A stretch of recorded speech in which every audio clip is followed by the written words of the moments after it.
You're watching Root TV Nigeria and welcome to In the Line of Fire. I am Itogi Mo Edit. In the run-up to the 2019 presidential and parliamentary elections in Nigeria, there were plenty of internal crises within political parties in the country, and this was what the international observers noted during the conduct of the elections. It didn't just stop there. We saw swap, cross-carpeting of politicians and stakeholders from one party to another.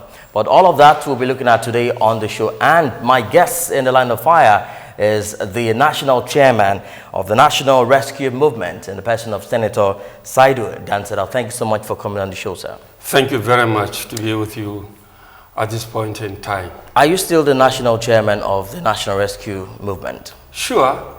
There's no doubt about that. I'm sure you are referring to a report recently in some national dailies and some media that have been suspended by some members of the party, which I regard as, in fact, is less or worse than rubbish. Was there an internal crisis before now? There wasn't any internal crisis, except that I'm insisting that the constitution of the party must be complied with.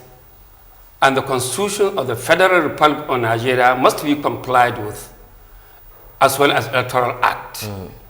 Here you are, we wrongly, unknowingly, fielded somebody as presidential candidate who personally confessed that he was a member of a cult when he was in school, in the presence of not less than 9 people.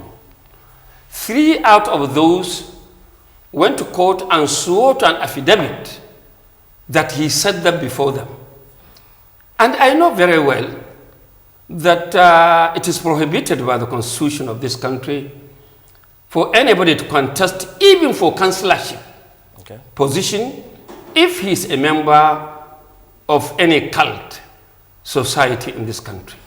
So therefore, I wrote a letter to the national chairman of INEC, attached the sworn affidavit that a presidential candidate has confessed that he was a member of a cult when he was in school, and he has not given us evidence that he is no more a member of that cult. Which candidate are we talking about here? We are talking of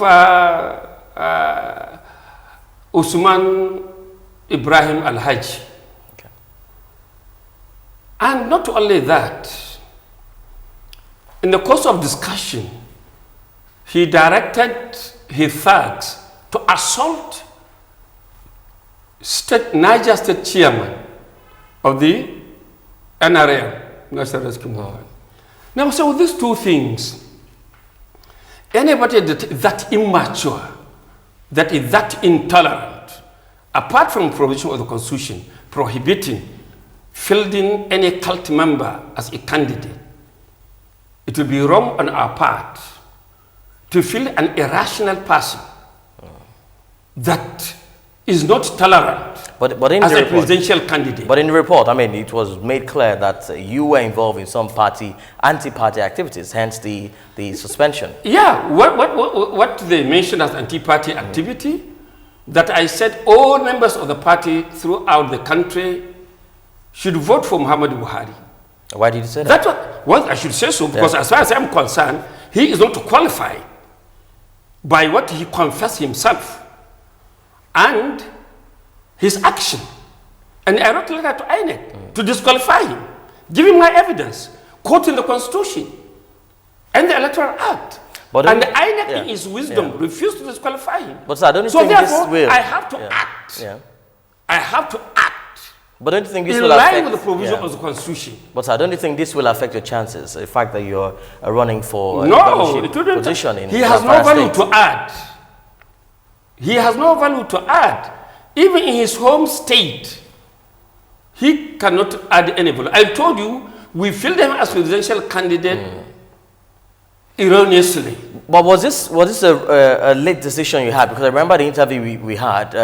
You said your party didn't have a presidential candidate, and hence, the need for of course, to yes, support. of course. If INEC doesn't care about the provision of the Constitution and the law, I do care. So as far as I am concerned as national chairman of the party and the Constitution of the party, we have no candidate. Is that fact? Somebody can claim that he is a candidate, but as far as the law is concerned, we have no candidate. Do you have factions? Do you have faction in your party? No faction. Have you seen, at least, it is the National Executive Committee of the party that has the right to suspend any national officer of the party. And those who made that claim, they have been shown the number of members of the Executive Committee with their signatures, who signed to say they have suspended me.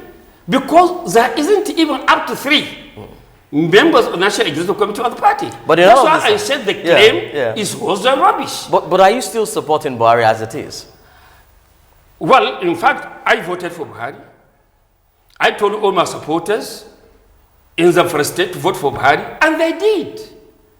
But going by what has happened during the election, and the role Buhari and his party played, I'm no more in support of Buhari. Because by my character, no matter how close I am with you, even if you are my father, once you deviate from the path of God, I leave you.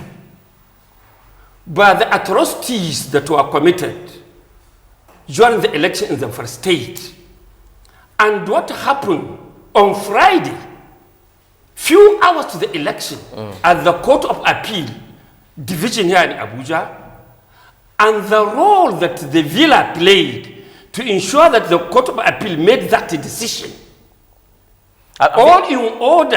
Have you been able to speak with Buhari just before the elections, one-on-one, in regards to this, and the fact that you are a lot of supporters to him? Look, no, why do I have to talk to him? Okay. I don't have to talk to him. It is about patriotism. It is about conviction. It is democracy. Before I declared my support for Buhari, I consulted widely with members of my party across the country. I consulted widely in the first state, which is the strongest hold of the party. And I say, analyze. We have no candidates as far as law is concerned. Let us decide between Buhari and Atiku. And the majority, comfortable majority of members of the party across the country, and particularly in Zamfara, where it is our stronghold, resolved that we should support Buhari. And we did. I don't have to talk to him. Senator, I remember clearly the last interview we had, you talked about the fact that your party stands a greater chance because APC was not in a race for that governorship seat. But now that the court has cleared the party and INEC has said, look, go ahead and contest in the governorship elections, what's your stand on that? Oh, our chances remain the same, if not even higher than before the judgment of the Abuja division of the Court of Appeal. Why? Because not less than 70% of voters, registered voters in Zamfara state have resolved earlier than now that once it is a legitimate vote, they are going to vote for me. So, clearing the governor of the state and his candidate contest has even enhanced my chances, so long as... You're very confident in this? So long as, I repeat, so long as election will be conducted strictly in accordance with the Electoral Act, guidelines of INEC, Constitution of the Federal Republic of Nigeria, and other excellent laws governing the electoral process. I have no doubt in my mind. But what machinery have you put in place to ensure this happens? Because from what happened in the presidential elections, we clearly know that things could be manipulated even before that time. I wouldn't want to mention what I have planned for because my opponents, if I say it now, they know what I have planned. And they took measures, to guard against my plan. But be rest assured, write it in your diary, that by guess upon once election take place, just say Dansadau is a governor-elect of the Zamfara state. But we saw the conduct of the presidential elections. How will you rate that? No, I will rate it the quality and compliance with law, I would rate it 15%. That's too low. Too low, terribly low. It is a shame that at this point in time, Nigeria will conduct this kind of an election. It is a shame. We have further made ourselves laughing stock in the eyes of our peers in the Committee of Nations, especially when you have a person that has been acclaimed as the most credible person in the country, as the most honest person in the country, as the most God-fearing person among the Nigerian politicians. And under his government, this kind of election is conducted. It is a shame. But I, for one, I'm not surprised. Why am I not surprised? If APC will conduct its primaries the way and manner it did, the worst of all primaries, the worst of all primaries conducted by all political parties in the political history of this country, yet President Muhammad Buhari didn't order for cancellation of the entire primaries, order for arrest of Ashamwale, prosecute him before the court of law. So you're saying the president would have done this? A fresh primary. That he would have done this? Pardon? You said he would have done this. Oh, he would have done this. To conduct a fresh primary. Listen, to prove he is credible, to prove he is honest, to prove he is patriotic and ready and willing to give Nigerians good governance that will be able to take Nigeria to the next level. He would have cancelled the primaries. He would have prosecuted not only Ashomale, but all national officers of the party who the government has evidence that they have taken a lot of bribes. Well, in your recent briefing, you mentioned that you may boycott the governorship elections. Are you still on that stand? No. In fact, I have to confess that it was a slip of tongue. In my character, today I am 41 years old in Nigerian politics. Okay. I have never boycotted election. I'm a fierce fighter for doing things in the right way. There's no question of boycotting election for me. It is defeatist. Why should I boycott election? We'll fight it, and during the governorship election is fight to finish. We are not going to cause violence, but we will insist that the right thing is done to ensure free, fair, and credible election. Election has not taken place in Nigeria. Thank you very much for speaking with Roots TV. In the line of fire today has been the National Chairman of National Rescue Movement, Senator Saidu Dansadau. Thank you for watching. I am Itogi Mo Edit.